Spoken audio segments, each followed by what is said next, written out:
The estate was done up just right for what it was. The men took out go, backgammon, and toggy boards, and spent the day enjoying themselves as they pleased. Worn out by the unfamiliar experience of travel, Neo had other reasons as well to want very much to stay on there, and so, toward evening, after a little rest, he called for instruments and music. It seemed to him that in so remote a spot the noise of the water only helped the instruments to ring out more beautifully, while yonder, just across the river at the hermit prince's house, the music carried there on the breeze reminded his highness of days gone by. So, I might not be in Uji listening to the melancholy sound of a flute floating across the river, but I am out here traveling and thinking about the nature of travel and why people find it so important to talk about where they've been, remember where they've been, and how being able to visualize that on a map can help readers understand and better comprehend the world that people were living in, especially when it's regarding a text such as Tale of Genji that's, 1,000 years old and not really anything like the modern day, but being able to know that these locations existed and know where they are physically still in the world, if they exist or if they ever existed at all, can really add a lot to the understanding of the text, especially for people who are more visual learners. And one of the things that I've been thinking about a lot as I've been working on this project has been, what exactly is my audience? I mean, the Genjipedia website as a whole is for people who are encountering the text for the first time, or aren't as familiar with Heian period Japan, but I also want to, make it accessible to people who do know the text and are familiar with it, but maybe aren't as knowledgeable about the physical space that it's taking place in. And so I want to be able to create a resource for visual learners as well, so that they can interact with the text in a deep and meaningful way, and also move beyond that text to the real world, and see how these locations, both near and far to the capital of Kyoto, influenced the very real people living in the text, or living in Japan in Kyoto during the Heian period, and how that then influenced the literary works from that time period. Alright, so most of my work this summer has been very, very initial data input into Excel spreadsheets. 3 of them. I have categorized the places into 3 different varieties: mentioned in text, for places that come up in conversation, but that's it.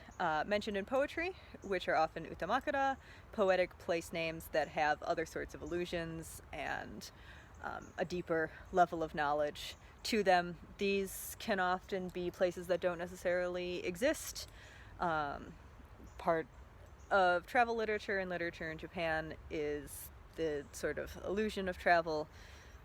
You don't necessarily have to go to the place doesn't necessarily have to exist to still evoke these sort of deep feelings and layers of connotation to the names and senses that they create. And then the third category is places that are visited in text, so physically visited by a character in the text, or multiple characters on different occasions. They remove themselves from the capital and go, or from the Imperial Palace, and go to these other places. So those are my 3 categories. I'm working from the Royal Tyler translation of the text. As you can see, I have a number of different post-it notes, which correspond to various different things within the text. Locations is obviously one of them. Things like flora, fauna, instruments, religious practices, characters, when they appear for the first time, or when there's a listing of characters, which is really nice in the Royal Tyler translation because it's at the beginning of every chapter, is a list of characters who appear in there.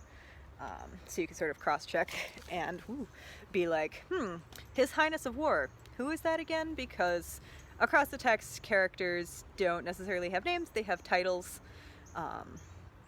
that correspond to their job position or job position of a relative.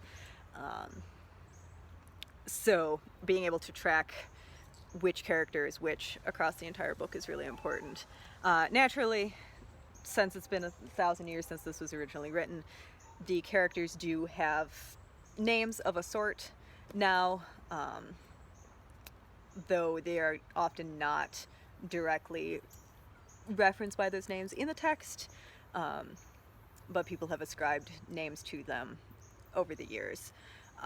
Some characters have actual names, others just have names by which they are known to the readers, but not necessarily to the other characters in the text.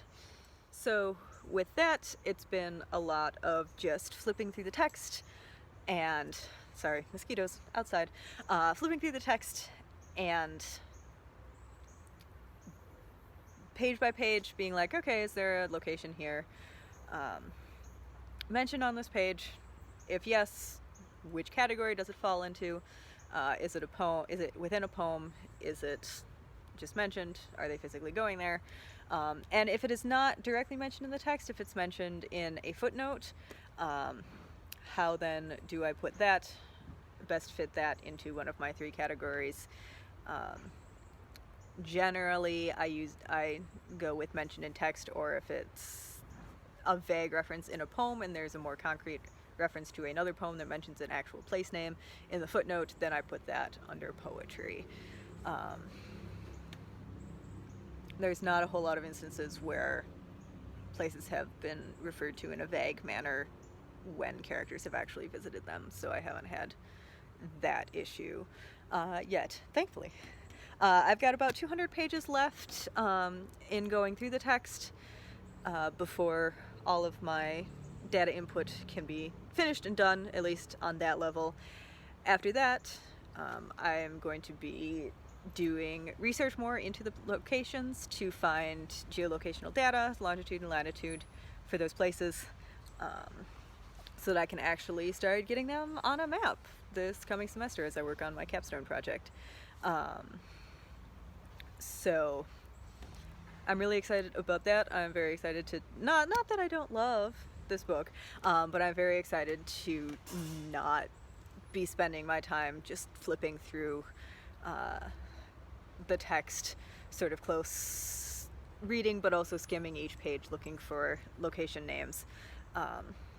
But that's been really great about this fellowship at the university, is that I have time to just sit and flip through the text and look for place names, and I probably wouldn't have had the time to do that if I was teaching over the summer or working another job. So that's been really great to just actually have time to sit down and do this rather than trying to cram it in between classes in the semester and managing other, life stuff. So it's good that I'm really glad that I'm finally getting through this text. And as you can see, I'm organizing my post-it notes as I go along. The ones at the end are disorganized, but there's so very many that are organized and nice looking. So that's been exciting as well. While I had hoped that I would get through a significant portion of the actual longitude and latitude research that I need to do, I definitely underestimated how much time it would take to get through this text and find all of the places in it. It's been suggested that I could use some sort of coded program to find them, but that is so far beyond my frame of knowledge that I don't necessarily want to learn how to code to make a program that could do that. And also I don't even know how those work. And I feel like this also improves my research into other aspects of Tale of Genji, because I'm taking such a close look at the text and noticing things that I hadn't noticed before. So it's helping me improve my knowledge about the text, which will benefit my other research into other aspects besides this website. So while I didn't necessarily accomplish what I was expecting to accomplish this summer. I have definitely accomplished a really necessary and important part to the project. So overall, I'm very happy with what I've done this summer. And that's my update. Thank you.